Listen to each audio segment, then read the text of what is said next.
y quiero darles la bienvenida una vez más al programa que siempre los escucha y se conecta con ustedes. Esto es El Chateo. Y como siempre estaré acompañada de las mejores expertas para responder esas preguntas, dudas e inquietudes que día a día nos envían a través de nuestro chat. Y comenzamos aprendiendo sobre la cronología de la drogadicción.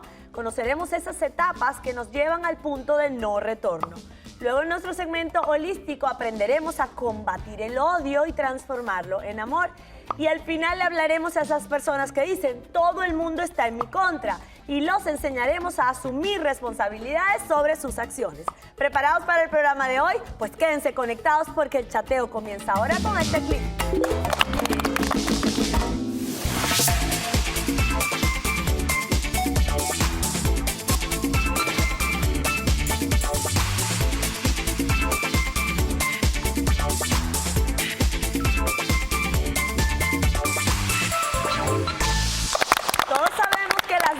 Son dañinas al punto de acabar no solo con quien las consume, sino también con todo su entorno. Cronología de la drogadicción es nuestro tema de hoy y para desarrollarlo vamos a darle la bienvenida a nuestras expertas. Madeline Hernández, psicóloga clínica, bienvenida Madeline. Gracias. También nos acompaña Pola Mochón, la mamá fitness, bienvenida Pola. Por este lado tengo a Adriana Ochoa, terapeuta profesional de la salud mental. Hola Adriana. Y también nos acompaña Pia Bataglia, coach sexontológica. Chicas, bienvenidas todas. Gracias. ¿Qué tan frecuente es este tema de la drogadicción? Muy frecuente y alarmantemente antes lo veíamos a nivel de high school. En este momento estamos teniendo, en mi caso personal, yo soy especialista en adicciones y estoy teniendo niños a nivel de elementary que ya han tenido contacto con la adicción. Como tú decías en tu presentación, Samar, hay unas etapas que tenemos que tener en cuenta. El hecho de que tu hija o tu hijo hayan consumido no lo llevan a ser un adicto. Eso quería preguntar, quería empezar por ahí. ¿Cuándo se dice que alguien es adicto? Porque de repente por curiosidad lo prueban y no quieren más. Hay etapas. La primera etapa es uso, mal uso, abuso, compulsión, o sea, ya tiene que ver con la parte cerebral del sujeto y adicción. Entonces tenemos que reconocerlo. Esas son las etapas. ¿Puedes repetirlas, por favor? Uso, mal uso, abuso, compulsión y adicción. Ok. Es decir, que para llegar a la adicción hay que pasar todas estas etapas. Cuando a mí un cliente me dice que es social, yo le digo, ¿qué tan social es? Si es social, es una vez al mes, cada 6 meses, lo he hecho 3 veces en mi vida, pero ya cuando él tiene parte de su vida, se le va a planear y recrear cómo consigue la droga, cómo la va a usar, cómo lo va a ocultar a sus familiares, entonces ya estamos en un problema más de adicción o un problema más serio. Pero vamos a empezar por el principio. ¿Qué puede llevar a una persona a consumir drogas? ¿Cuáles son las razones más frecuentes? Bueno, hay muchos factores. Primero tenemos que entender que la educación de la droga empieza desde muy temprano, como usted había mencionado, desde pequeño, porque los estudios indican que los niños que saben los peligros de la droga tienen menos probabilidad que puedan caer en el abuso de droga. Entonces, es importante tomar eso en cuenta. La educación empieza desde tempranito. Desde temprano. ¿Y a qué edad? Hay 3 factores más o menos para complementar esa pregunta y que no quede sin ser resuelta. Hay 3 factores que llevan a un ser humano a la adicción. El uno son los factores genéticos. La genética está ahí porque nuestro ADN tiene memoria.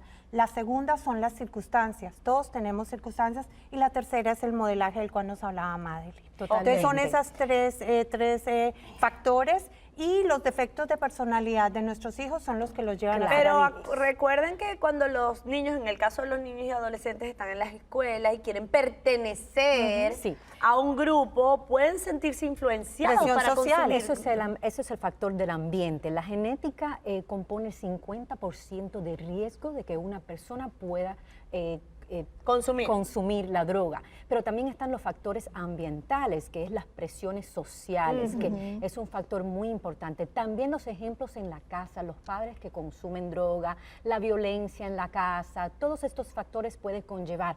Los niños que tienen todos estos factores, el riesgo es altísimo. Pero lo que dice Adriana es muy importante, esa parte de que tener problemas o tener vacíos existenciales o dificultades puede acelerar el proceso para llegar a y las más drogas. si tienes una personalidad con alguna tendencia adictiva, porque eso lo vemos chiquitos en los niños. Cierto. De pronto vemos niños que están no necesariamente con una droga estilo cualquiera de las que son psicotrópicos, pero tienen adicción al azúcar. Y tú empiezas a ver cómo pegan berrinches, cómo no quieren... Que tienen una personalidad adictiva. Entonces, claro, de fondo, ahí hay que tener bastante más cuidado que en lo común, pero la educación es básica. Es el básica, pero modelaje. chicas, ¿a partir de qué edad tenemos que estar alertas con nuestros hijos?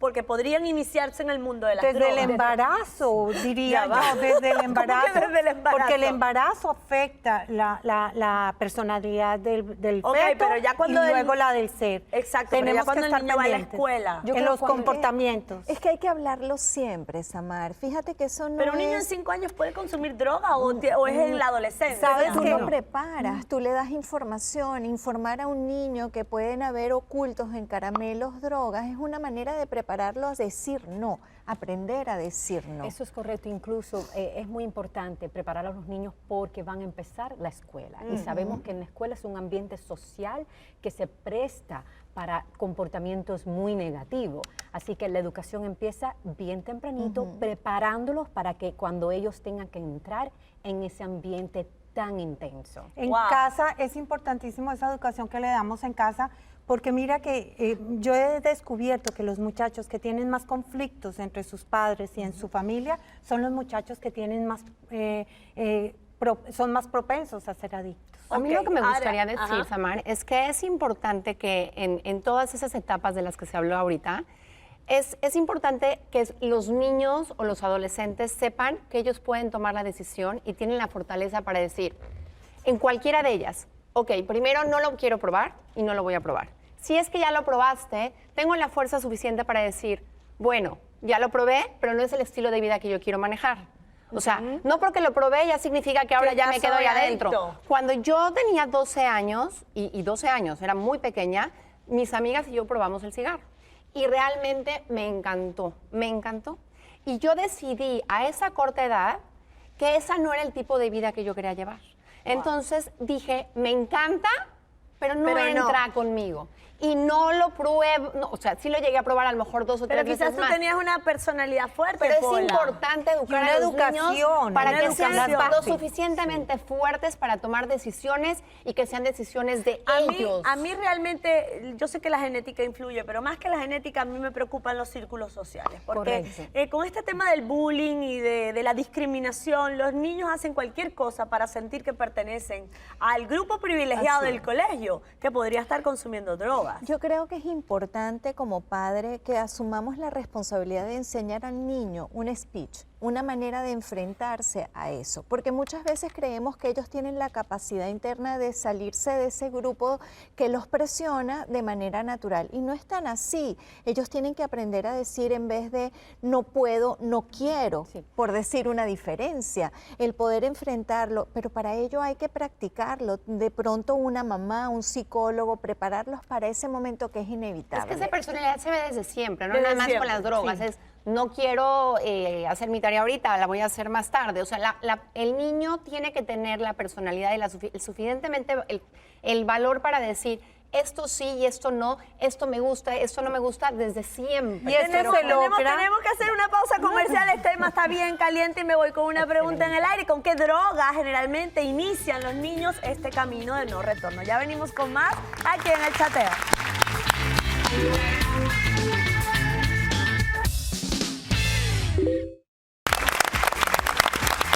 Cronología de la drogadicción, conociendo las etapas antes de llegar al camino sin retorno. Antes de irnos a la pausa comercial, estábamos hablando o preguntando con qué tipo de drogas generalmente se inicia el tema de la adicción, cuáles son las más accesibles. Es muy común la marihuana porque está socialmente, hay la falsa creencia de que no es adictiva, de que no es mala, de que es natural.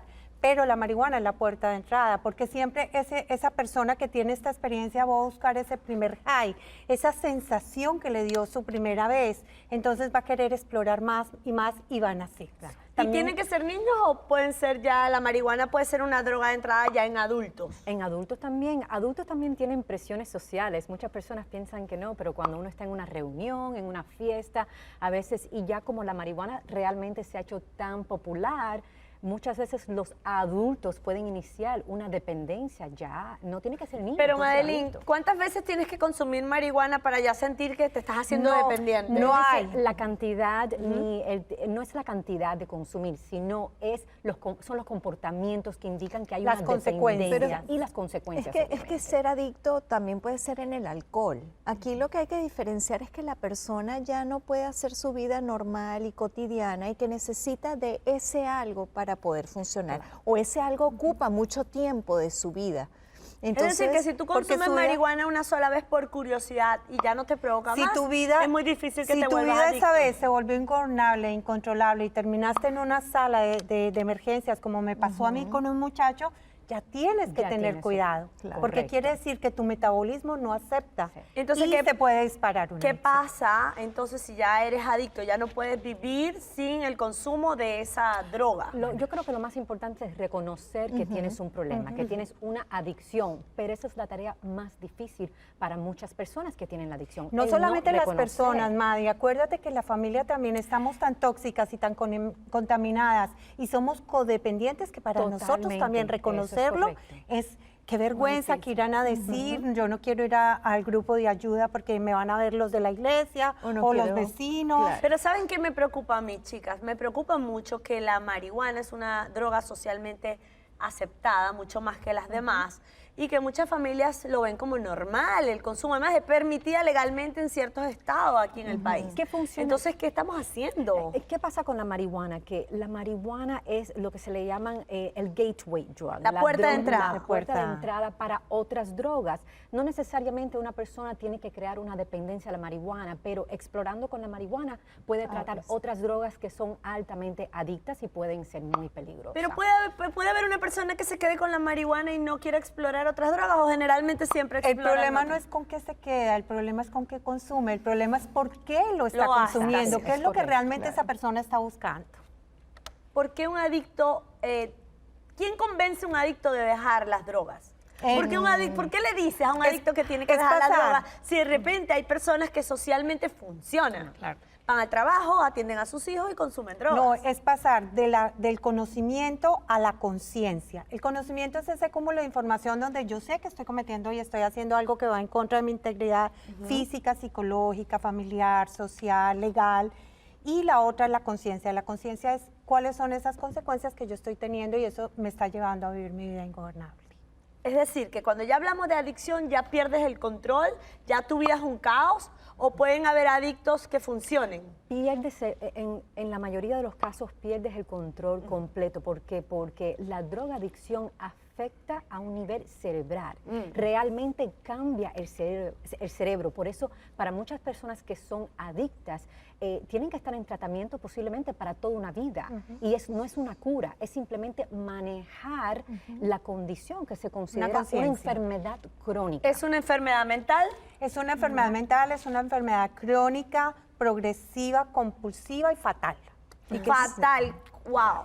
¿Qué hacer con una persona drogadicta? ¿Cómo manejarlo? Lo primero es poderlo confrontar en amor, pero para confrontarlo yo ya tengo que estar confrontada como familiar, como parte de la solución. Al confrontarlo, tener opciones de qué es lo que vamos a hacer, porque confrontarlo sin tener un plan a seguir no vale la pena. Entonces, ¿qué le vamos a presentar? Mirar a ver en qué estado puede estar, si está en mal uso o en abuso o en adicción, y mirar a ver si es un centro de rehabilitación, si es un especialista una especialista en adicciones, si es una consejería pastoral o una consejería de un sacerdote. Mirar a ver en qué está y conociendo también la persona qué puede ser lo más apropiado. ¿Cuál es el camino natural? El camino natural de una persona adicta a las drogas. ¿Para dónde termina? Bueno, normalmente a veces hay que hacer una intervención un poquito drástica para una persona que ya está en una adicción muy fuerte. A veces el mismo profesional de salud mental tiene que iniciar un proceso legal para obligar prácticamente a esta persona que no reconoce que tiene un problema. También los familiares, es muy importante porque a veces los familiares piensan que no pueden hacer nada. No puedes obligar a una persona que busque tratamiento, pero sí hay un proceso legal que se llama el Marchman Act, que puede ser iniciado en la corte por los familiares que ven que esta persona está perdida en las drogas y lo pueden sacar de su núcleo familiar y Pero regresarlo por muy en un poco familiar. tiempo, son 72 horas, de pronto prolongables para otras 72. Correcto, pero es un inicio porque muchas veces la familia se ve desesperada. Es Y un muchas proceso- veces las familias, además de desesperadas, quedan arruinadas porque la persona Correcto. durante la adicción vende el carro, vende su ropa, vende sus zapatos con tal de consumir Samar, yo droga. digo que esta es la enfermedad de las 4 Cs. No la causamos porque como familia no la causamos. No tenemos el control, por más que yo quiera que mi hijo no consuma, si él quiere consumir, va a consumir. No somos culpables porque no fue porque le pegué mucho, porque no lo castigué, porque le di de más, porque no le di, y es costosa. Es costosa. Pero fíjate que en todo lo que estamos hablando, aquí lo más importante es ver los estadios de los que estaba conversando ella. No esperen al final, padres o amigos o familiares.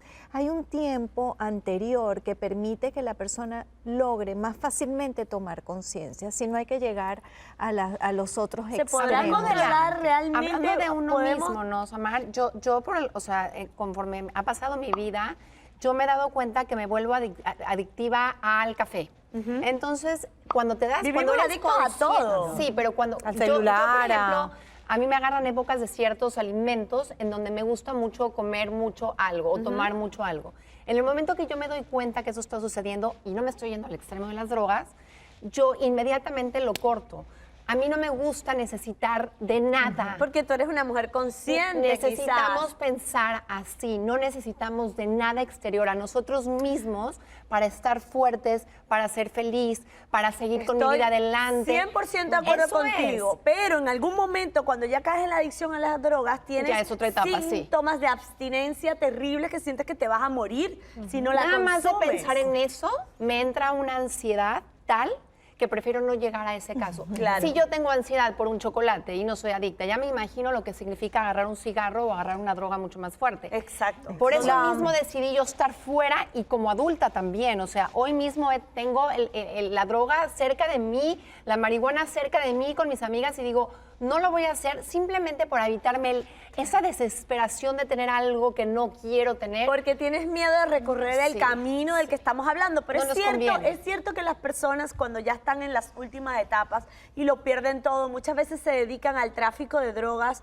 como para conseguir la droga o conseguir recursos para poderla adquirir. Porque lo primero que se le dice, por ejemplo, a las personas es traten de quitarle el poder económico. Claro. Si usted maneja la chequera, si él maneja la chequera, Claro. quítele la chequera, quítele las tarjetas para evitar. Entonces, ¿qué hacen ellos? De alguna manera tienen que subsidiar su adicción porque esto es compulsivo, ya ellos no pueden parar, ya están en el punto que tú hablabas de no retorno. Entonces, tenemos que tomar ese control. Y sí se pueden volver dealers. Hay 3 caminos para un adicto. Uno es un centro de rehabilitación o las consecuencias físicas que vienen, entonces terminamos en una clínica.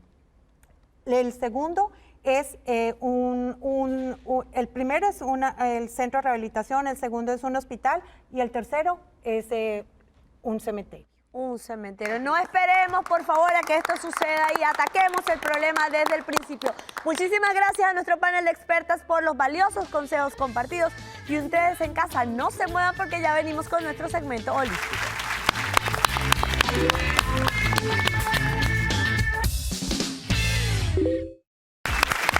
Y seguimos conectados contigo a través del programa que también nos hace crecer espiritualmente. Y entrando en nuestro segmento holístico te enseñaremos cómo combatir el odio y convertirlo o transformarlo en amor. Para desarrollar este tema vamos a darle la bienvenida a Douglas Bernal, terapeuta espiritual. Bienvenido. Gracias, qué lindo. bueno, ya me siento en casa. Claro, yo feliz de tenerte porque aprendemos mucho de ti. Claro que sí. Comencemos a entender un poco, Douglas, lo que es el odio. Mira, el odio es un sentimiento negativo que nos baja sin querer la frecuencia, la energía y nos pone como un inframundo y hace que ese fuego interno lo manejes de manera inapropiada. El fuego interno es la capacidad para uno activar la energía, esa pasión por la vida, y cuando estás en negativo se convierte en odio, y el odio es lo opuesto también al amor. Así es. Entonces, por supuesto, cuando sientes odio generas un bloqueo, una energía completamente opuesta a lo que es la energía de la evolución, el avance, la prosperidad, el amor incondicional. Entonces, ¿qué es lo que pasa? Hay que tener mucho cuidado porque este sentimiento de odio, cuando entra muy dentro de tu cuerpo, se puede transformar en una enfermedad, porque entra en el cuerpo energético y si atraviesa el cuerpo físico, esa energía se enquista simbólicamente en la zona que tú tengas más débil y en ese sentido se comienza a desarrollar tumores, enfermedades terminales, procesos fuertes del cuerpo físico que después cuestan superar. Muchas veces sentimos odio por alguien que nos hizo daño. Así y es. no nos damos cuenta que el daño no lo estamos haciendo a nosotros mismos, sino que proyectamos esa rabia y ese mal deseo de que le pase algo malo en los demás. Sí. ¿Cómo manejar esa situación cuando alguien realmente te dañó? Es un tema de tomar conciencia, porque si ya te afecta el cuerpo físico y te está afectando tus pensamientos y estás pegado en ese loop, en esa frecuencia que constantemente estás pensando en esa situación, estás en un estado de sombra, de penumbra. Entonces todas las cosas que quieres hacer, entonces no avanzas, te estanca, entonces haces un proyecto y se te tranca, entonces un negocio y te estafan, todo te sale mal porque estás vibrando en una frecuencia que no es la correcta, que es lo que debería hacer uno, no solamente transformar, transmutar o trascender la energía, sino aprender a perdonar, que es como la contraparte. Sí, es muy difícil, pero hay muchas dinámicas, hay muchos ejercicios que uno como terapeuta se involucra con el paciente y uno lo que le recomienda que haga cartas de drenaje y escriba en una hoja todo ese dolor, esa rabia, esa ira, ese odio, ponga una silla enfrente, la lea en voz alta, luego queme ese papel y lo sopla con el aliento de vida, el aliento de Dios que está contenido dentro de cada uno de nosotros. Me encanta lo que estás diciendo porque dicen por ahí que lo que no explota, implota. Sí. Y lo que implota nos hace daño. Pero muchas veces las personas que sienten odio por otras no quieren escribir un papelito bonito para decir por qué la odian, sino quieren, no sé, agarrar un bate y romperle la cabeza a la persona.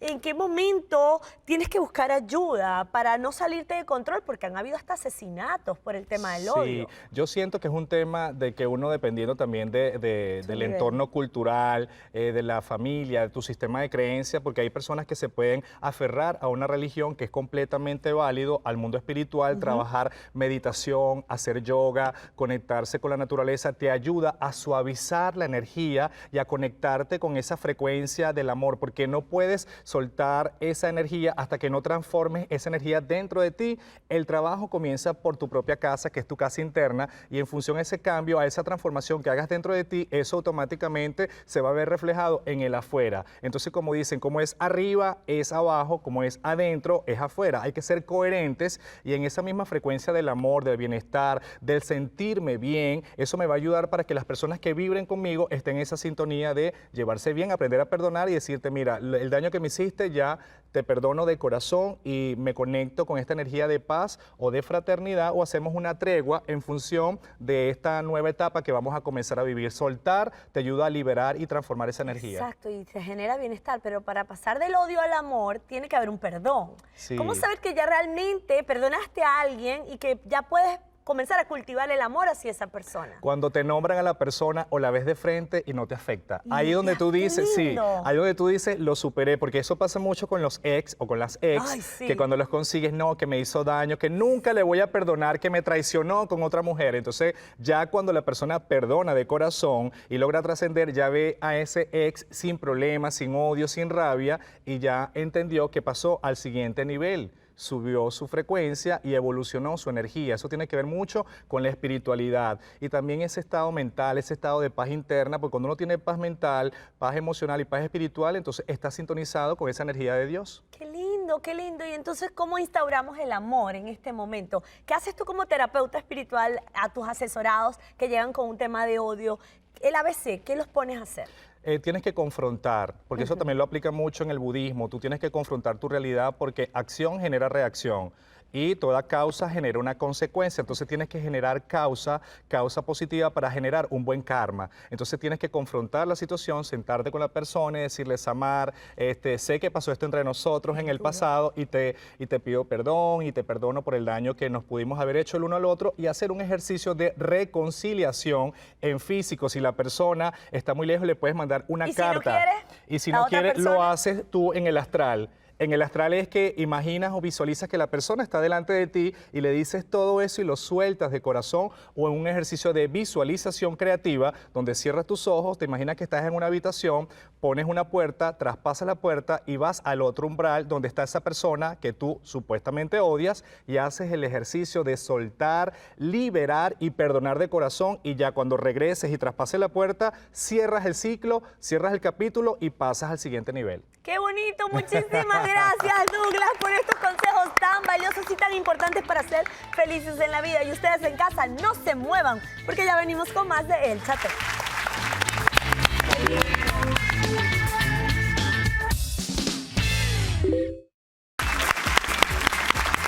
Y seguimos conectados contigo en tu programa favorito, El Chateo. Y quizás encuentres personas que siempre anden diciendo, todo el mundo está equivocado y en mi contra.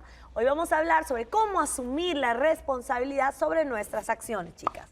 Pero la primera pregunta es, ¿por qué hay personas que piensan así, que siempre le están echando la culpa a los demás y no ven sus propios Usualmente defectos? las personas que piensan así, primero están a la defensiva porque tienen una baja autoestima. Y un sentido de la responsabilidad inexistente. Sí, son personas son personas muy frágiles.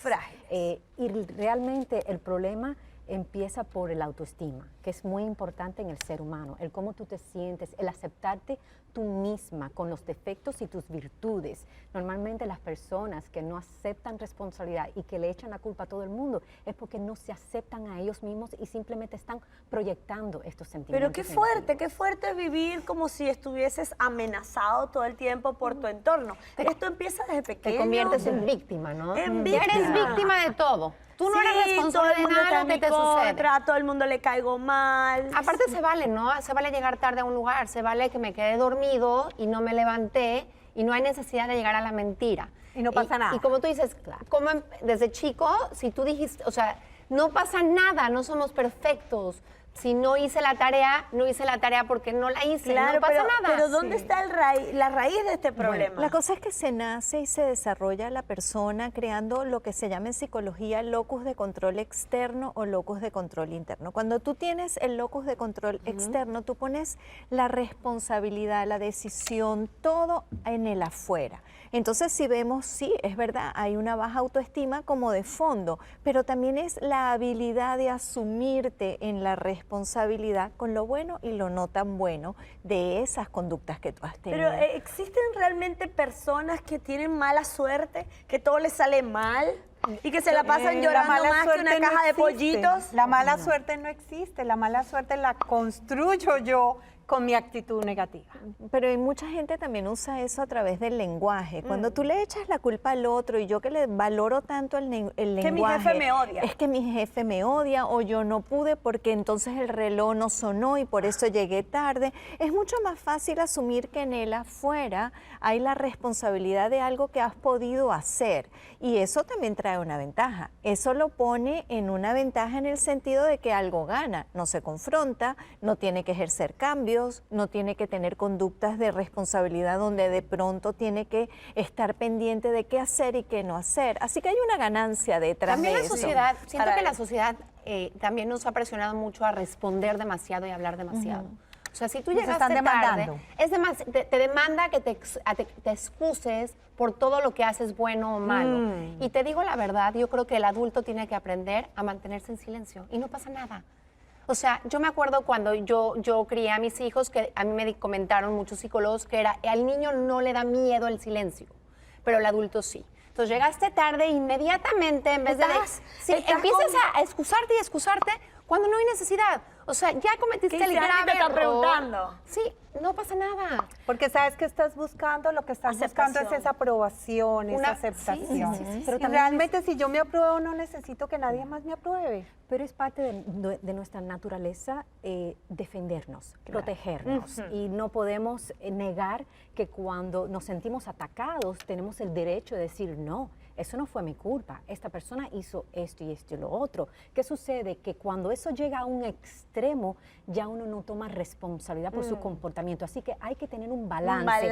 Uno protegerse cuando está en el derecho y sabe que algo no es su responsabilidad, pero a la misma vez tomar responsabilidad por sus actos. Me encanta lo que estás diciendo, pero estamos hablando también de personas que tienen baja autoestima y que por eso están todo el tiempo a la defensiva. Pero ¿qué tal esos hiper estrictos y perfeccionistas que no aceptan equivocarse, odian equivocarse y por supuesto ellos son perfectos y los demás son los que se equivocan? Es el temor al fracaso. Si te pones a pensar, esa persona también de cierta manera tiene una baja autoestima porque no se permite cometer errores. Entonces ellos no son los responsables por los comportamientos, sino son otras personas porque yo hago todo perfecto. Esa inflexibilidad también es una señal de un ser muy frágil. De un No, ser es muy muy frágil, imperfecto, ¿no? pero Paula estaba comentando algo que me llamó la atención. No nos permitimos equivocarnos porque tenemos miedo también. Entonces, ¿qué tal la persona que rechazo. llega tarde a su trabajo o comete una falta frente al jefe? Tiene miedo de ser despedido, tiene miedo de que exista una consecuencia. Entonces empieza con ese patrón de echarle la culpa Lo que a los pasa es que una demás. falta se comete una vez, 2 veces, 3 veces, pero tú no puedes llegar con esa excusa 10 veces, porque entonces ya le estás viendo la cara de mensa. O sea, Claro. no me estés dando excusas cuando lo haces todo el tiempo. Tu comportamiento es repetitivo, Pero ¿no? también es analizar un poquito cómo hemos sido educados, porque recordémonos que cuando somos muy chiquitos y llegamos tarde al colegio tenemos un castigo. Cuando no hemos hecho la tarea, tiene una consecuencia negativa. Es decir, aquí habría que analizar dónde nace también eso y aprender a trascender un poco a la consecuencia externa y asumir entonces que el llegar tarde tiene que ver conmigo también, no por lo que dice el otro, por lo que dice él afuera. En ese momento las cosas cambian. Es una toma de conciencia, es una toma de conciencia que si yo llego tarde afecto el equipo, afecto la dinámica. Pero ustedes serían capaces de decirle a su jefe, qué pena, me quedé dormida. Sí, si llegué es una tarde. vez, si es 2 veces, pero si es todos los días, ahí sí que es Siempre no hay responsabilidad. tráfico, Yo creo que tiene que ser una persona que se sienta segura de sí misma, porque sabemos que si le decimos al jefe, me quedé dormida, puede haber una consecuencia. Como que ya la sociedad te dice que eso no es una excusa, que tiene que haber otro motivo fuera de tu control. Porque yo creo que ese comportamiento se aprende desde pequeñito. Es que- si tus padres tienen ese comportamiento de no tomar responsabilidad por sus actos, uno va aprendiendo, ellos se están modelando. Mandato ese comportamiento. parental. Eso me parece muy importante porque si los niños comienzan a ver a sus padres Claro. con excusas y no asumiendo la responsabilidad de sus acciones, están Lo van a hacer modelando. Fíjate, están un copiando. ejemplo que es típico, llaman a la mamá no quiere atender y la mamá dice, dile que me estoy bañando. Eso es una excusa, eso es una mentira. Eso es algo que tú le estás Así poniendo, puede estás comenzar haciendo, todo. estás haciendo un modelo de lo que tú a tu hijo le dices, no digas mentira, pero tú estás mintiendo. Porque hay personas que son adictas, hablando de adicciones, al papel de víctimas. Es Les el peor. encanta, O sea, les porque Porque ¿qué es lo encanta ser contrario? víctimas. ¿Qué es lo contrario de ser víctima? Ser protagonista, ser responsable. Responsable, Y le tenemos mucho Pobrecita miedo. yo. Primero le tenemos resistencia al cambio, miedo a lo desconocido, miedo a la responsabilidad. Entonces, por eso es más fácil asumir ese papel Pero de ser víctima se obtiene un beneficio. A Siempre ver, hay un ¿cuál es el que es beneficio de ser beneficio víctima? De que ¿Por las qué? personas te tengan lástima, recibes más atención. También, por ejemplo, Pero en un el centro- ratito. No, un pero aparte es lo ratito, pero- peor. O A sea, ver. no hay peor que alguien me tenga lástima. Yo ese es el Para sentimiento ti, que sí, para para hay mí. gente ti, que pero gana, personas hay gente que le gusta. encantan, Les encanta. porque siempre hay un provecho en ese tipo de comportamiento. Por ejemplo, estás en el centro laboral y tu mismo jefe te reclama si tú constantemente estás dando pretextos y excusas por tu comportamiento, puede ser que no vayan a haber consecuencias. Así que ese es un beneficio. También en las relaciones, si tú haces algo mal hecho en tu relación íntima y tú justificas tu comportamiento y quedas como una víctima, puede ser que tengas también otro tipo de beneficio. Pero es que yo pondría en una tríada. Por un lado está la víctima con todas estas características que tú estás mostrando. Por el otro lado está el juez, aquel que dice todo tiene que ver con el otro. Y en el medio está el responsable, aquel que no se sienta ni en la silla de la víctima ni en la silla del juez y aprende a asumir las consecuencias. Tenemos que hacer una pausa comercial, pero al regreso vamos a aprender cómo asumir las consecuencias de nuestras acciones en forma responsable. Venimos con más aquí en El Chateo.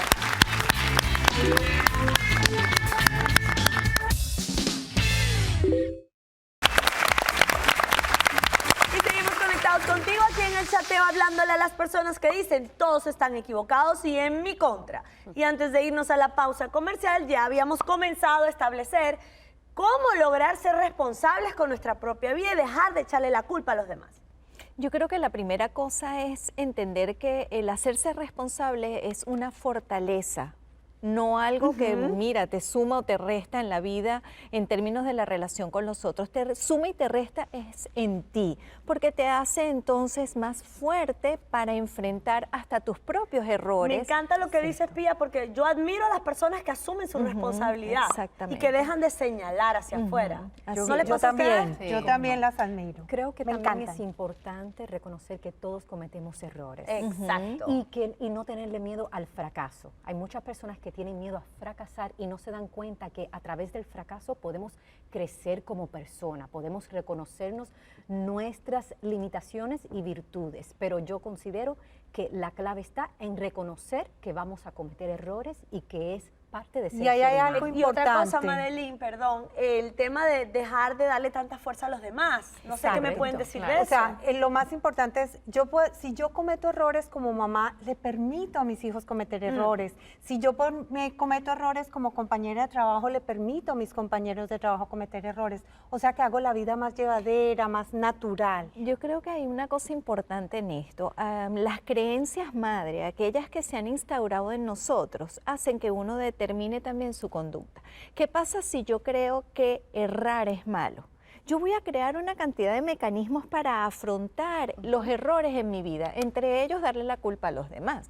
Entonces quizás analizar un poquito qué creencias me están a mí determinando en mi conducta acerca de los errores o no cubrir todas las expectativas que hay desde el afuera conmigo. Eso es muy importante, sobre todo en la crianza de los padres. Hay padres muy estrictos con sus hijos que los obligan a ser perfectos, no toleran los errores, y yo creo que eso puede influir en que esta persona cuando crezca... Ayer estaba viendo un programa de televisión de esos que salen gente que hace arte o que baila. Estaban unos trapecistas y el señor estaba ciego, medio ciego.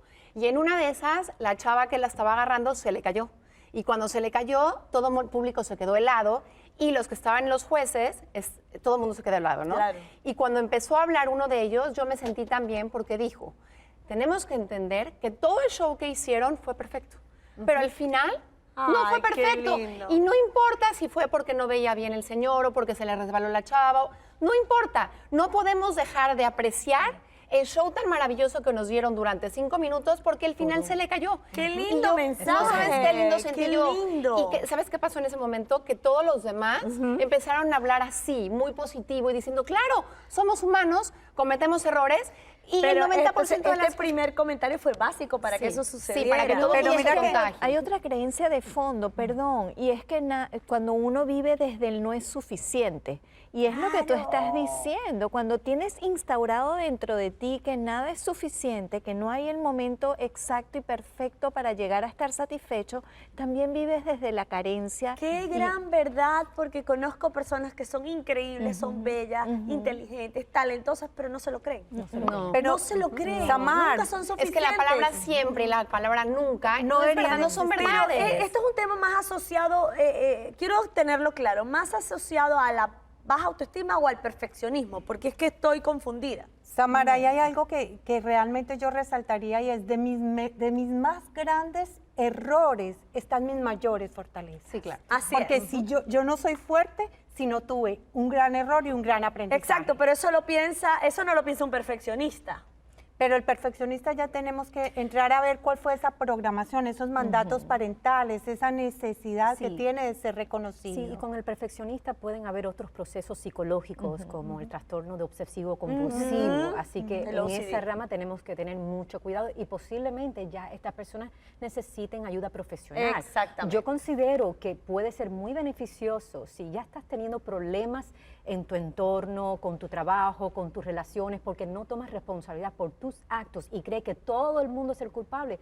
Busque ayuda, una persona imparcial para ver si es verdad que todo el mundo tiene el problema o lo tienes tú. Es que uno no le puede caer mal a todo el mundo y tener problemas con todo el mundo y estar señalando hacia afuera. Pero ¿a partir de qué edad es importante empezar a inculcar este sentido de responsabilidad? Desde siempre, bebé, desde que está, casi que desde que estamos embarazados, empezar a darle esos mensajes al feto para que luego ese bebé aprenda con esto y se crezca y se desarrolle con esto. Y que tan responsables son las mamás que de repente el niño falla en algo y es la mamá la que da la excusa. No, mi amor, tú eres perfecto, Por pero Dios. fue culpa de esto, fue culpa de esto. No le estamos instaurando el patrón. Totalmente, estás enseñando ese tipo de patrón de no Un tomar comportamiento insano. responsabilidad por tus actos. Así que desde pequeñito, cuando tu niño haga algo incorrecto, es importante corregirlo para que él aprenda que él tiene que tomar responsabilidad, pero a la misma vez enseñarlo a ser flexible. Cometiste un error, no importa, una oportunidad para aprender. Exacto, muchas veces, Madeline, los niños toman cosas que no les corresponden. Eso es algo que ocurre mucho en los niños pequeños. Eso es Se normal. toman el juguete de un niño.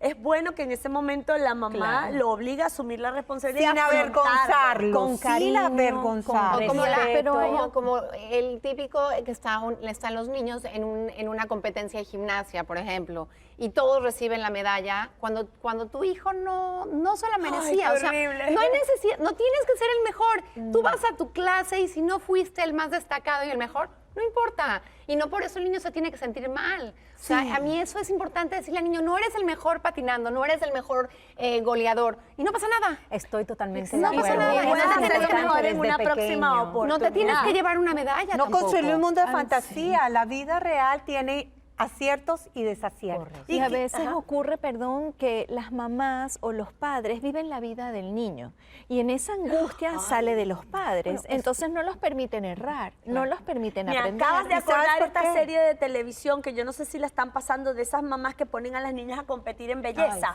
en modelos, que es Es porque muy están dura. proyectando, esas mamás están proyectando sus frustraciones de no haber sido son- bailarinas, no, y modelos, realmente, reinas. no lo quiero decir, pero son Depresión. mamás que físicamente están abandonadas y ponen todo en sus hijas para hacer Es concursos. como la segunda oportunidad para poder vivir otra vez y hacerlo de la manera que Vivir ellos la vida a través quieren. de la hija, A mí me Pero es traumó. muy triste. Eso A mí es me un traumó. abuso, Totalmente. eso es un abuso. Y las niñas lloran y entonces es un tema terrible. obsesivo.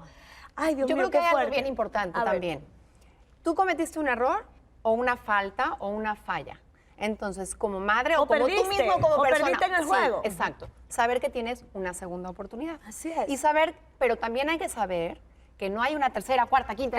O sea, Exacto. no puedes jugar con todo el mundo y contigo mismo. O sea, vamos a intentar a que no suceda otra vez. Y si vuelve a suceder, vamos a ver en qué fallaste y cómo hacer para que no vuelva a suceder. Exacto, O sea, tienes que la ser verdad. responsable en tus decisiones para poder ser responsable. Sí. A mí me funcionó mucho siempre con mis hijos, era ellos mismos elegían las consecuencias. Ah, qué lindo. A ver, ¿qué crees tú que debería hacer yo en este caso? Si yo fuera tu hija, ¿qué consecuencias? Yo nunca hablé de castigo. ¿Qué consecuencias me pondrías? Un mes sin teléfono. Muchísimas gracias a nuestro panel de expertas por los valiosos consejos compartidos durante el día de hoy. A ustedes los invito siempre a mantenerse conectados con nosotros en su programa favorito, El Chateo. Nos vemos en una próxima oportunidad. Bye.